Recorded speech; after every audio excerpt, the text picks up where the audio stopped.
Meghalaya police के पास सोनम पर शक करने की कई वजह थी।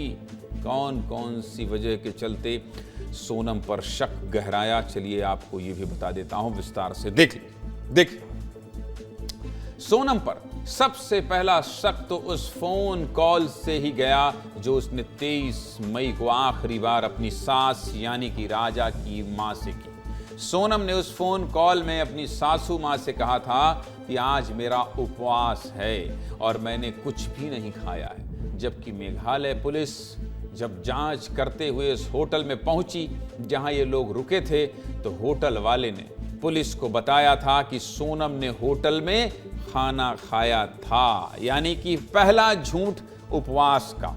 शिलांग पुलिस को सोनम पर सबसे पहला शक यहीं से हुआ था, जिसके बाद पुलिस ने कड़ियां जोड़ना शुरू की। इसके बाद क्या हुआ? कड़ियां जोड़ने के क्रम में पुलिस को दूसरी बार शक तब हुआ जब पुलिस ने उस टूरिस्ट गाइड से पूछताछ की जिसे सोनम और राजा ने हायर किया था। टूरिस्ट गाइड ने पुलिस को बताया कि उन लोगों के आसपास 3 लोग और थे जो हिंदी बोल रहे थे। गाइड को हिंदी नहीं आती, इसलिए वो समझ नहीं पाया कि क्या बात हो रही थी। पुलिस का दावा है कि इसी आधार पर खुलासे में मदद मिली। हालांकि वो 3 लोग कौन थे, पुलिस ने अब तक इसको लेकर कोई बयान नहीं दिया है और ना ही उनकी पहचान बताई। सोनम पर शक करने का तीसरा कारण यह भी था कि राजा की मां ने मीडिया को बयान दिया था कि सोनम जबरदस्ती हनीमून पर गई है। राजा के पास अभी समय नहीं था, इसलिए वो हनीमून पर जाने को बिल्कुल तैयार नहीं था। सोनम ने बिना बताए और बिना किसी प्लान के टिकट कर लिए, इसलिए राजा को जाना पड़ा। बड़ी बात यह भी थी कि सोनम ने केवल जाने के टिकट बुक किए थे, वापस आने के बिल्कुल नहीं। इसके अलावा कैसे शक कराया? इसके अलावा सोनम जब हनीमून पर जा रही थी तो वो अपनी सारी ज्वेलरी ले जा रही थी। इस पर घर वालों ने टोका तो उसने बहाना बनाया था कि मुझे फोटो शूट करवाना है, इसलिए सारी ज्वेलरी लेकर जा रही है। यहां तक कि सोनम ने राजा से यह भी कहा था कि वो अपनी सोने की चेन पहनकर चले। सोनम के ज्वेलरी ले जाने वाली बात पर राजा के घर वालों को भी शक है और घर वालों के इसी बयान के बाद मेघालय पुलिस के शक की 5वीं कड़ी भी जुड़ जाती है। दरअसल मेघालय पुलिस ने इस पूरे केस में साइकोलॉजिकल एक्सपर्ट की भी मदद ली।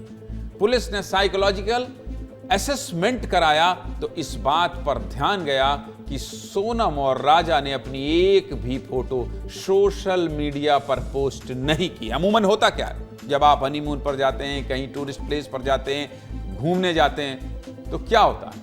आमतौर पर हनीमून पर गए कपल अपनी सेल्फी या फोटोज सोशल मीडिया पर अपलोड करते हैं। साइकोलॉजिकल एक्सपर्ट को भी इस पूरे केस में सोनम की हरकतें सामान्य नहीं लगी और सोनम के गाजीपुर में मिलने के बाद उस पर शक पुख्ता करने की एक वजह और मिल गई और वो वजह ये थी कि सोनम के शरीर पर एक खरोंच तक नहीं आई।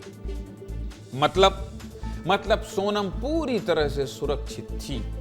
इससे किडनैपिंग और लूट की थ्योरी पर सीधा शक जाता है। राजा की धारदार हथियार से हत्या हो जाती है, सोनम से लूट भी हो जाती है, किडनैपिंग भी हो जाती है और सोनम के शरीर पर कोई निशान तक नहीं। इससे बड़ा सवाल और क्या होगा?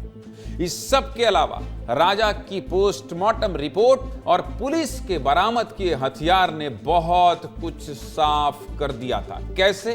दरअसल पोस्टमार्टम रिपोर्ट से खुलासा हुआ कि राजा के शरीर पर धारदार हथियार से 2 वार हुए और पुलिस ने 3 जून को हथियार भी बरामद कर लिया। यह हथियार पेड़ काटने के काम आता है, लेकिन बिल्कुल नया था, जिससे पुलिस ने माना कि हथियार मर्डर करने के उद्देश्य से ही खरीदा गया था। मतलब पेशेवर अपराधियों ने मर्डर नहीं किया।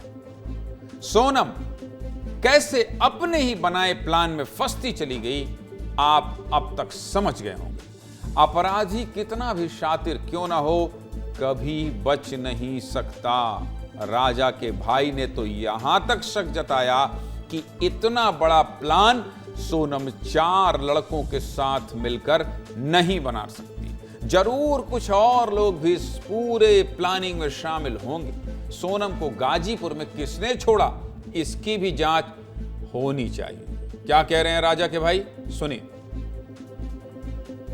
इस प्रकार से उसने फ़ोन लगाया था, मैं यहाँ पे भाई यहाँ पे आ गई हूँ, मुझे को छोड़ के गए हैं। तो मेरा सवाल तो पहले इसमें ये है, छोड़ के जो गया उसको है तो उसको इतना पता होगा छोड़ के कौन गया, को छोड़ के नहीं गया उसको। बाकी वो कहती है तो मेरे को तो होश में नहीं हूँ, मैं हालत में बोलने लायक नहीं हूँ। कल हमको इतना मालूम पड़ा एक तरफ से है, तो इसको छोड़ के कोई नहीं गया है, ये खुद बस में बैठ के आई है। इसके साथ 2 लोग साथ में बैठे गए थे और ये बातें जो है, ये बात तो मेरे को किसी ने के अपने जो बस में बैठा हुआ था उससे किसी लेडी ने बताई मेरे को ये बातें। तो ये तो पहले झूठ है। तो ये सिलेंडर हुई, सिलेंडर नहीं हुई, ये सिलेंडर होने का ऐसे नाटक किया गया है। देखिए, राज बेकसूर होता कभी तो दिन रात सोनम से बात नहीं करता, सोनम दिन रात उससे बात नहीं करती। घंटे घंटे बात कर रही है तो कौन सा बेकसूर काम कर रही है।